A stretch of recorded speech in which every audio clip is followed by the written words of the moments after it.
A las 3:47 de la tarde, hora local, un escuadrón de F-35 Lightning II de la Fuerza Aérea de Estados Unidos surcaba los cielos sobre el Mar Rojo, proporcionando cobertura aérea a una flota naval que navegaba a 120 kilómetros de la costa de Yemen. El sol ardía en el horizonte, proyectando un resplandor dorado sobre las aguas tranquilas, mientras los pilotos mantenían una vigilancia implacable. Los radares de los aviones escaneaban el entorno con precisión quirúrgica, y la misión hasta ese momento parecía una patrulla rutinaria más.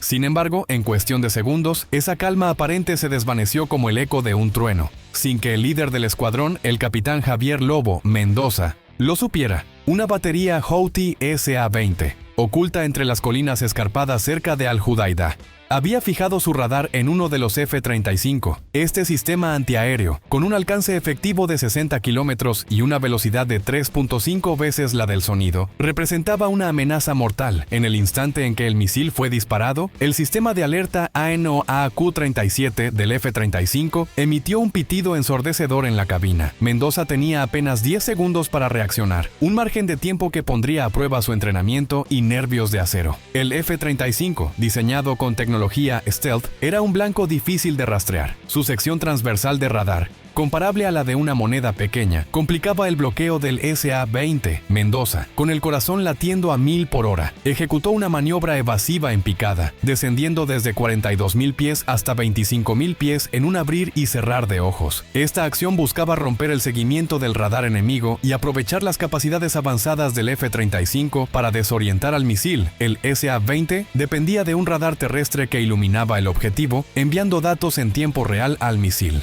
Al descender, Mendoza activó el sistema de contramedidas electrónicas ANALQ-250, que emitió señales de interferencia en un rango de 2 a 20 GHz, suficiente para saturar el radar Houthi. Sin embargo, el misil seguía acercándose, su buscador interno activándose en los últimos segundos para rastrear al F-35 de forma autónoma. Anticipando este movimiento, Mendoza desplegó un conjunto de bengalas MJU-61 desde los dispensadores del avión, creando una nube de señuelos infrarrojos que abarcaba 700 metros cuadrados. La combinación de interferencia electrónica y bengalas desorientó al misil, que explotó inofensivamente a 5 kilómetros de distancia. Pero los hutíes no se rindieron. Unos minutos después, otro radar SA-20 iluminó al F-35 y los sensores del avión detectaron el lanzamiento de 4 misiles más. Mendoza, con la adrenalina al límite, maniobró el avión en una serie de giros erráticos, moviéndose en zigzag para romper el seguimiento del radar.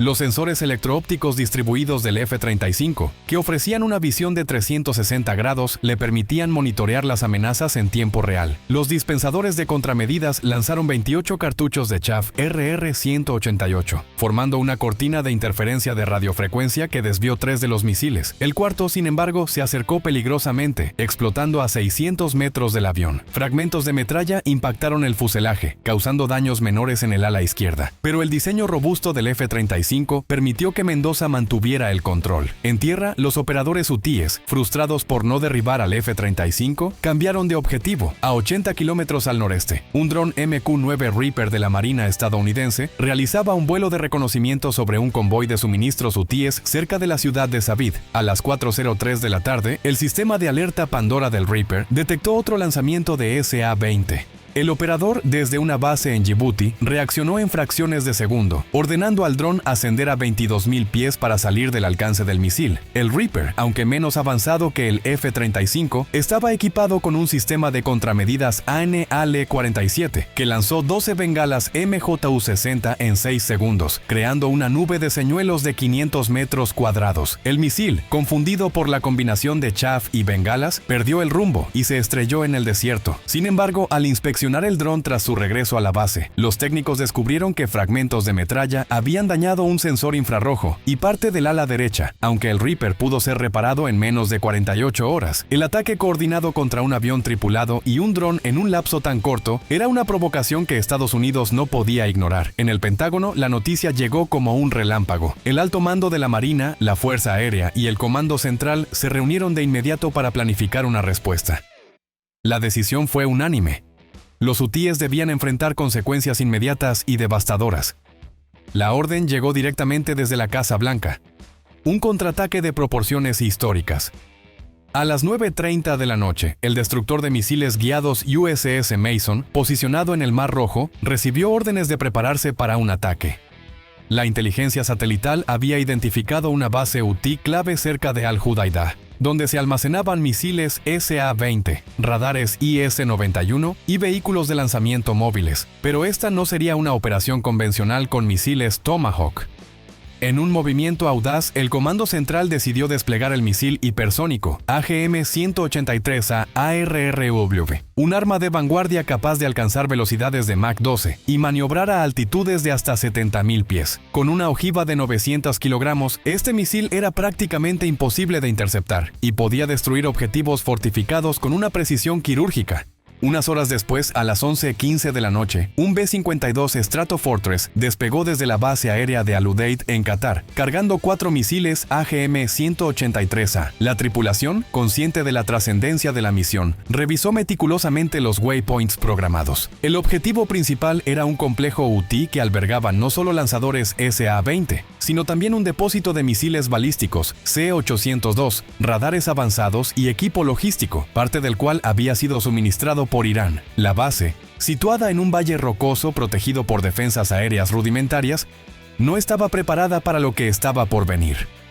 A las 11:35 de la noche, el B-52 alcanzó su posición de lanzamiento, a 1.400 kilómetros del objetivo. Con un destello cegador, el primer AGM-183A fue liberado. Impulsado por un motor scramjet, el misil aceleró a velocidades vertiginosas, atravesando el cielo nocturno como una estrella fugaz. En menos de 3 minutos, cubrió la distancia hasta la base Houthi.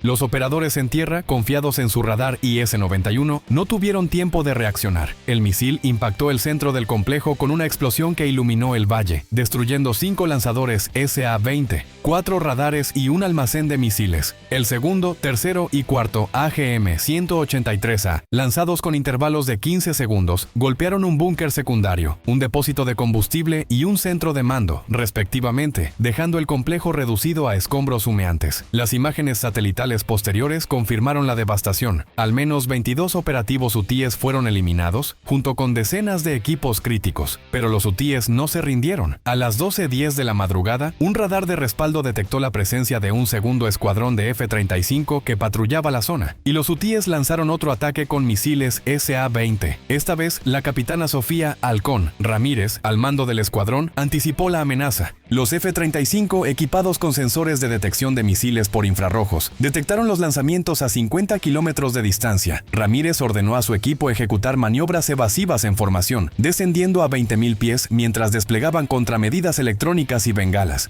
La combinación de Chaff RR-188 y bengalas MJU-61 creó una cortina de interferencia que desvió los misiles, que explotaron a más de 6 kilómetros de los aviones. Sin embargo, el ataque fue un recordatorio de que los hutíes seguían siendo una amenaza activa, capaz de responder incluso después de un golpe devastador. El Comando Central, determinado a no dar tregua, intensificó la operación. A las 2:45 de la madrugada, un escuadrón de FA-18 Super Hornets despegó desde el portaaviones USS Dwight D. Eisenhower, anclado en el mar Arábigo. Los aviones estaban armados con misiles AGM-158 JASSM, diseñados para ataques de precisión a larga distancia. Su objetivo era un segundo complejo Houthi cerca de Sanaa, donde se almacenaban misiles balísticos C-802, lanzadores SA-20 adicionales y equipo logístico. Los FA-18, volando a baja altura para evitar la detección, lanzaron 12 misiles JASSM a 170 kilómetros del objetivo. Cada misil, guiado por GPS y equipado con una ojiva de 500 kilogramos, impactó con precisión quirúrgica, destruyendo búnkeres reforzados, 6 lanzadores móviles y 4 radares. Para asegurar la destrucción total, el destructor USS Gravely lanzó 5 misiles Tomahawk a las 3:30 de la madrugada, atacando los restos del complejo y eliminando cualquier capacidad operativa residual. Pero la operación no terminó allí. Los hutíes, aunque debilitados, seguían siendo un enemigo tenaz. La inteligencia estadounidense había identificado un tercer objetivo, un depósito de armas oculto en las montañas de Saada, donde los hutíes almacenaban misiles antibuque C-801 y equipo de comunicaciones avanzado. A las 4:15 de la madrugada, un segundo escuadrón de FA-18 despegó desde el USS Dwight D. Eisenhower, esta vez armado con bombas guiadas GBU-39 Small Diameter Bomb, diseñadas para destruir objetivos fortificados con mínima colateralidad. Los aviones, volando a 15.000 pies para maximizar la precisión, lanzaron 16 bombas GBU-39 a 100 kilómetros del objetivo.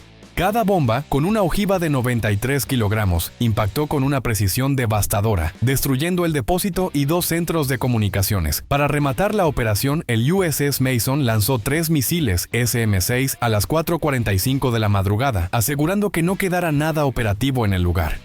Sin embargo, los hutíes, conocidos por su capacidad de adaptación, intentaron una maniobra desesperada. A las 5:20 de la madrugada, un pequeño grupo de drones hutíes, armados con explosivos improvisados, fue detectado acercándose a la flota naval estadounidense en el Mar Rojo. Los destructores USS Mason y USS Gravely, equipados con sistemas de defensa aérea Aegis, detectaron los drones a 30 kilómetros de distancia. Los sistemas de combate Aegis, capaces de rastrear hasta 100 objetivos simultáneamente, asignaron prioridades en fracciones de segundo. Cada destructor lanzó 2 misiles SM-2, diseñados para interceptar amenazas aéreas a corta y media distancia.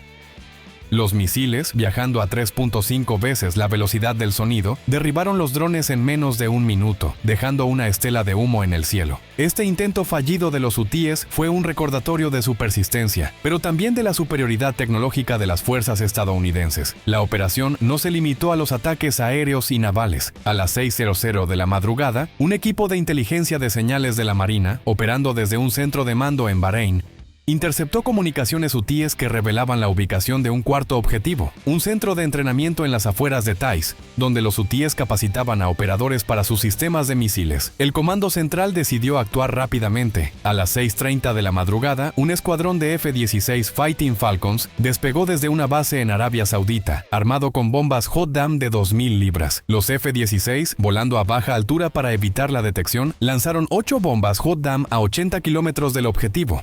Cada bomba, guiada por GPS, impactó con una precisión devastadora, destruyendo el centro de entrenamiento y eliminando a 15 operativos hutíes. Para asegurar la destrucción total, el USS Gravely lanzó 2 misiles Tomahawk adicionales a las 7:00 de la madrugada, reduciendo el lugar a escombros. A medida que el sol comenzaba a salir sobre el Mar Rojo, la operación entró en una nueva fase. La inteligencia estadounidense detectó actividad inusual en un quinto objetivo, un puesto de mando móvil hutí cerca de la ciudad de Marib, donde se coordinaban operaciones logísticas y de suministro. A las 7:45 de la madrugada, un escuadrón de drones MQ-1C Grey Eagle, operados desde una base en Djibouti, fue desplegado para realizar un ataque quirúrgico.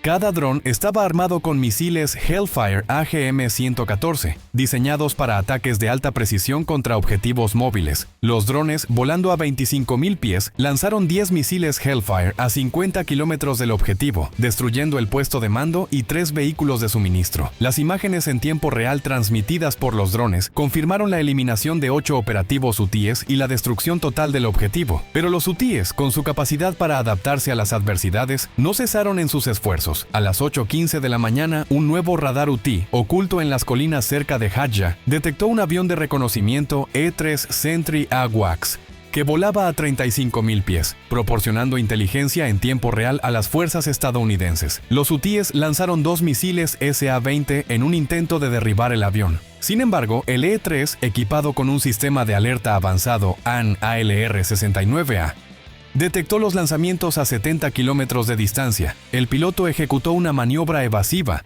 ascendiendo a 40.000 pies mientras el sistema de contramedidas AN-ALE-47 desplegaba bengalas y chaff. Los misiles, confundidos por la cortina de interferencia, se desviaron y explotaron a 8 kilómetros del avión. Este incidente resaltó la persistencia de los hutíes, pero también la robustez de los sistemas de defensa estadounidenses. A las 9:00 de la mañana, el Comando Central decidió atacar un sexto objetivo, una red de túneles subterráneos cerca de Amran, donde los hutíes almacenaban misiles balísticos y equipo logístico. Un escuadrón de B-1B Lancers despegó desde la base aérea de Diego García, cargando bombas GBU-57 Massive Ordnance Penetrator, MOP, diseñadas específicamente para destruir búnkeres subterráneos. Cada B-1B llevaba 2 bombas MOP, con un peso de 13.600 kilogramos y la capacidad de penetrar hasta 60 metros de roca antes de detonar.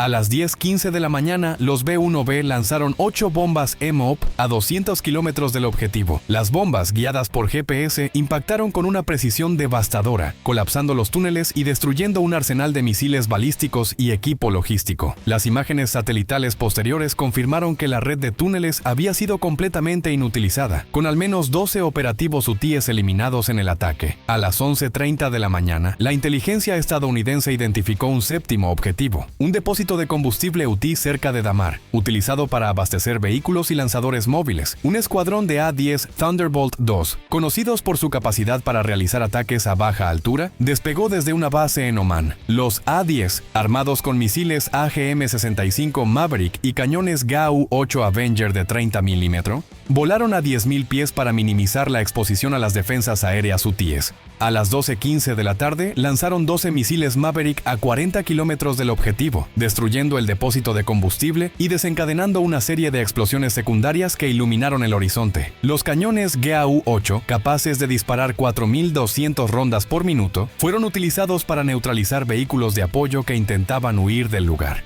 Las imágenes de drones confirmaron la destrucción total del depósito y la eliminación de 10 operativos hutíes. Si te está gustando este video, suscríbete al canal para más contenido como este. La operación fue un éxito táctico, pero los hutíes habían demostrado ser un enemigo resiliente. Desde 2015 habían capturado entre 15 y 18 lanzadores SA-20 del gobierno yemení, modernizando sus sistemas con apoyo iraní. Esto les permitió aumentar el alcance y la precisión de sus misiles, convirtiéndolos en una amenaza constante para las fuerzas estadounidenses y sus aliados en la región. Además, los hutíes habían desarrollado una red de túneles y búnkeres subterráneos, lo que dificultaba la destrucción total de su arsenal. La inteligencia estadounidense estimaba que aún conservaban al menos 30 misiles balísticos y 15 lanzadores SA-20 operativos, dispersos en ubicaciones secretas en las montañas de Yemen. El ataque con misiles hipersónicos marcó un hito en la guerra moderna. Por primera vez, Estados Unidos había utilizado el AGM-183A en combate, demostrando su capacidad para neutralizar amenazas en minutos. La velocidad y precisión del misil dejaron a los hutíes sin respuesta, pero también elevaron las apuestas. Los analistas militares sabían que, aunque el ataque había debilitado significativamente la infraestructura hutí, no había eliminado su capacidad para contraatacar. Los hutíes, respaldados por Irán, tenían acceso a un flujo constante de suministros y tecnología, lo que les permitía reconstruir sus arsenales con el tiempo. En las horas posteriores al ataque, el Pentágono emitió un comunicado condenando las acciones hutíes y reafirmando su compromiso con la seguridad de las fuerzas estadounidenses en la región. El capitán Mendoza, quien había evadido los misiles SA-20, fue condecorado por su valentía, al igual que la capitana Ramírez, cuya rápida respuesta evitó una segunda tragedia. Los F-35 ligeramente dañados fueron reparados en menos de 72 horas, mientras que el MQ-9 Reaper requirió una semana de reparaciones antes de volver al servicio. Los hutíes, a través de sus canales de propaganda, prometieron represalias, afirmando que su lucha contra las fuerzas estadounidenses estaba lejos de terminar. Sin embargo, el impacto psicológico del ataque hipersónico era innegable. Los operadores de radar,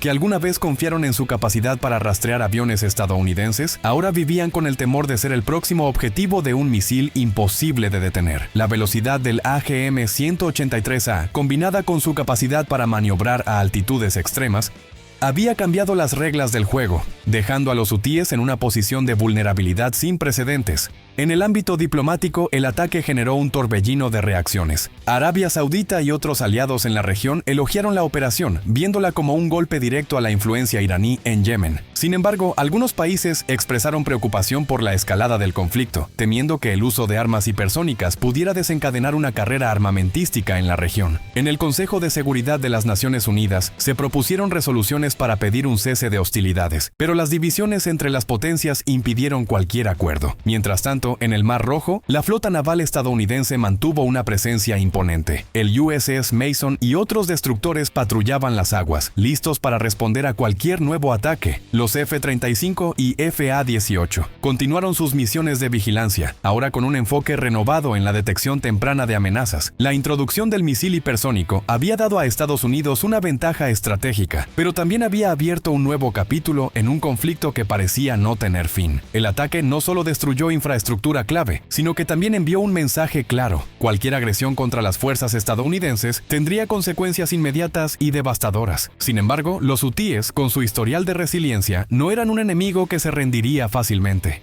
En las semanas siguientes, la inteligencia estadounidense detectó movimientos de convoys hutíes trasladando equipos a nuevas ubicaciones, lo que sugería que estaban reorganizando sus fuerzas. La Marina, anticipando esto, desplegó drones MQ-4C Triton para monitorear la región, mientras que el Pentágono evaluaba la posibilidad de nuevos ataques preventivos. La pregunta que resonaba en los círculos militares y políticos era inescapable: ¿sería suficiente este golpe para disuadir a los hutíes, o simplemente avivaría las llamas de un conflicto más amplio?